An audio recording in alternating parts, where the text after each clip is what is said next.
સુરતમાં પાટીદાર યુવા સંગઠન દ્વારા દ્વિતીય સ્નેહ મિલન સમારોહનું આયોજન કરવામાં આવ્યું હતું। તારીખ 26ના રોજ સરથાણા કોમ્યુનિટી હોલ ખાતે શ્રી સાણથલી ગામ પાટીદાર યુવા સંગઠન દ્વારા દ્વિતીય સ્નેહ મિલન સમારોહનું આયોજન કરવામાં આવ્યું હતું।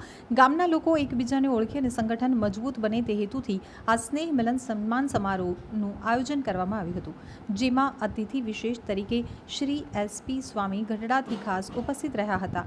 આ સાથે જ દિનેશભાઈ ભામણિયા ખોડલધામ ટ્રસ્ટી અને કિશોરભાઈ ધડુક જામનગરવાળા ખાસ ઉપસ્થિત રહ્યા હતા। કાર્યક્રમમાં સાણથલી ગામના તેજસ્વી તારલાઓને ઇનામ વિતરણ આપી પ્રોત્સાહિત કરવામાં આવ્યા હતા, તેમજ વિદેશમાં વસતા તેજસ્વી તારલાઓના માતા પિતાને પણ સન્માનિત કરવામાં આવ્યા હતા।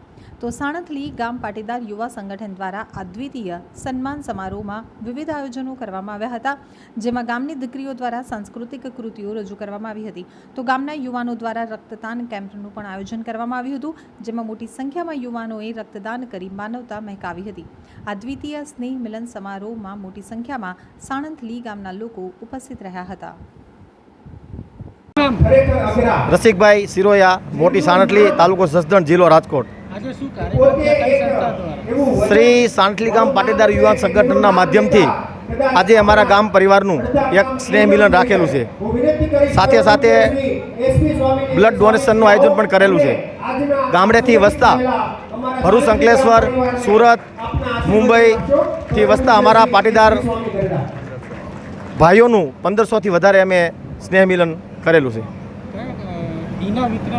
હા, બાળકોને ઇનામ વિતરણ પણ કરેલું છે। અમારા વડીલ બંધુઓ જે ગામડે રહેતા હોય તેનું સ્વાગત પણ કરેલું છે।